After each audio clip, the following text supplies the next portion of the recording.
des militaires dans les rues de Tours dès mercredi, une image que nous n'avions pas vue depuis juin 2015. Après l'attentat de Nice, le préfet d'Indre-et-Loire a annoncé aujourd'hui un renforcement des mesures de sécurité. Rue Nationale, Place Plumereau, Guinguette de Tours et le cas échéant Amboise, Chenonceau, Chinon et tous les grands événements du mois d'août. Des soldats du dispositif Sentinelle viendront y assurer en renfort la sécurité. Sécuriser, se renseigner, apporter de la sécurité aux gens en déployant des moyens militaires qui sont entraînés et adaptés à la situation. L'ennemi que nous affrontons, c'est le même qu'il soit à Gao au Mali ou qu'il soit ici en France. 120 soldats déployés pour cette fin de saison estivale sur les départements d'Indre-et-Loire, du Maine-et-Loire et de la Sarthe, dont 70 basés à Tours. Au total, 4 unités pilotées par le préfet d'Indre-et-Loire qui pourront être déplacées sur ces 3 départements en fonction des événements. Des manifestations estivales réunissant plus de 2000 personnes qui vont être sérieusement encadrées. Périmètre, conditions de déplacement et de stationnement des véhicules, encadrement sécuritaire, tout sera passé à la loupe par le préfet.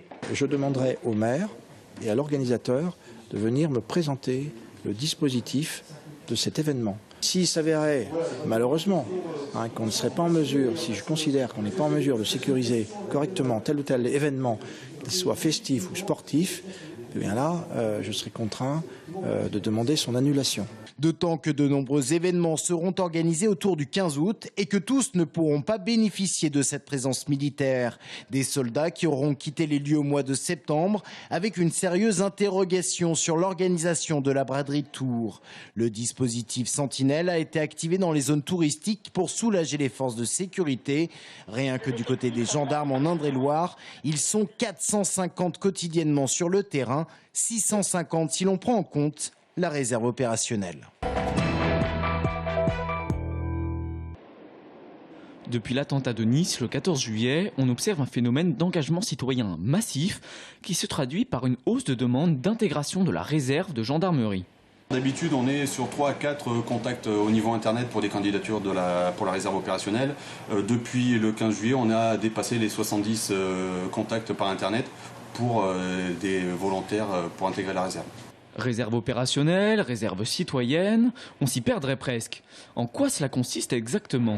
Alors la réserve citoyenne, c'est surtout une forme de partenariat avec la société civile. La réserve opérationnelle, c'est vraiment elle qui est sur le terrain, et viennent nous renforcer sur des opérations d'ordre public, sur des opérations de police judiciaire. Ce sont des gens qui sont vraiment sous le contrôle de gendarmes d'active, qui sont vraiment engagés sur le terrain. On demande à connaître les disponibilités des candidats de la réserve opérationnelle pour venir par exemple nous renforcer la semaine prochaine sur 3-4 jours. Ceux qui sont disponibles vont nous répondre et ceux-là seront engagés. Pour que ces citoyens soient aptes à devenir des gendarmes occasionnels, ils doivent suivre, après leur inscription, une formation d'une quinzaine de jours. Donc formation qui est basée bien évidemment sur une instruction militaire et aussi sur une formation gendarmerie avec comment contrôler un véhicule et tout le savoir-faire du gendarme pour évidemment pouvoir travailler et aider les gendarmes sur le terrain, sur les missions qui leur sont dévolues. En Indre-et-Loire, ils sont 220 à avoir franchi le pas et 26 000 au niveau national. De 17 à désormais 40 ans, tout le monde, ou presque, peut le faire. On va vérifier si le candidat n'est pas, comme l'on dit couramment, un défavorablement connu des services de police et gendarmerie. S'il n'a pas un casier judiciaire qui l'empêcherait d'intégrer la réserve opérationnelle. Alors ce que je conseille à tous les candidats, c'est de se tourner soit vers le site Facebook Gendarmerie Indre-et-Loire, où on a mis un certain nombre d'informations en ligne, ou alors d'aller directement sur Internet, sur le site minotaur.fr, et tous les renseignements pour constituer son dossier par avance sont sur ce site Internet. François Hollande appelle lui aussi chaque Français qui le souhaite à devenir réserviste pour soulager les effectifs. Bonjour Monsieur Ménard. Bonjour docteur. Comment allez-vous? Ça va docteur, ça va. Alors, ça tourne bien le vélo? Ça tourne. Pas trop fatigué? Non, ça va, non, ça va. Ok. Quand on est en dialyse, le temps peut paraître long, très long. Alors, quoi de mieux pour s'occuper qu'un peu d'exercice physique ? Depuis 3 mois maintenant, la polyclinique de Blois propose ainsi à ses patients de pédaler pour faire passer le temps. Les 4 heures de dialyse paraissent ainsi un peu moins longues. C'est un pédale de vélo avec les vitesses qui sont manipulées par cette molette et le patient l'adapte en fonction de ses besoins. Guy et Lucien, qui regardent le Tour de France à la télé, participent à la course à leur façon.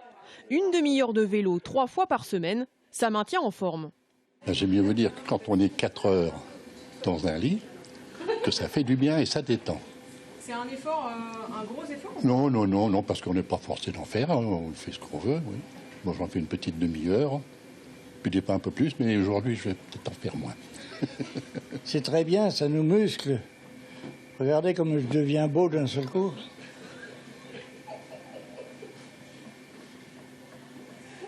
Vous voulez une vitesse de pédalage? Je suis en côte. Vous prenez ça avec humour? Faut bien parce qu'ici on est puni pendant 4 heures. Si la technique semble faire ses preuves auprès des 160 patients de la polyclinique, elle leur apporte également plus de confort car les lourdes séances de dialyse restent une contrainte. Il y a l'aspect faire passer le temps, ça c'est psychologique, mais il y a l'aspect physique, il y a le training, le cardiovasculaire, le fait de muscler les jambes, ce qui fait que ça les améliore le confort, parce que quand ils se lèvent, il ne faut pas qu'il y ait des chutes tensionnelles. Donc le fait de développer les muscles fait qu'ils sont plus... ils finissent la dialyse, ils ne se rendent même pas compte qu'ils ont fini. Le centre de dialyse dispose pour le moment de 3 pédaliers financés en partie par l'Agence régionale de santé. Mais compte tenu de leur succès, d'autres devraient arriver dans les prochains mois. C'est le point d'orgue d'un recrutement ambitieux. Pour sa première année en Pro B, la Diablo Basket a fait appel à un très gros calibre, Lamen Wilson, ailier fort américain de 36 ans, un joueur de grande expérience qui s'est déjà frotté à l'élite du basket européen. C'est un joueur qui a faim de basket toujours et qui a faim de responsabilité. Et c'était ce qu'on lui offrait. Puis, à côté de ça, il aime la France, ce qui gâche rien. Donc oui, c'était une opportunité de faire une nouvelle saison avec un challenge et du plaisir à prendre. Passé notamment par Cholet, Nancy et Villeurbanne, il a à chaque fois fait partie de la sélection des All-Star Games de Pro A, distinction mettant en avant les meilleurs joueurs du championnat français. C'est certes symbolique et honorifique, mais ça situe la qualité du joueur. Pour nous, c'était une réelle chance de l'avoir, et d'autant qu'évidemment, il était tout à fait dans le profil de poste 4 offensivement très impactant, notamment sur du tir extérieur qui était recherché par nous et notamment par le coach. Lamen Wilson est donc la 7e recrue de la Diablo Basket. Avant lui, Frank Turner, Charlie Potens, Maxime Rose, Thomas Courtois, Stéphane Noconi et Moïse Diam avaient déjà rejoint les Ramblésois. Un effectif largement remanié mais ambitieux. Pour ce qui est de la saison en Pro B, il faut l'aborder avec humilité et avec ambition. Mettre des objectifs chiffrés, ça me paraît prématuré. C'est montrer qu'on est à notre niveau et qu'on peut s'y ancrer. Le recrutement principal est désormais bouclé. La reprise de l'entraînement s'effectuera à la mi-août, avant le premier rendez-vous de la saison, le 13 septembre, avec la réception à Saint-Georges de Limoges en Coupe de France.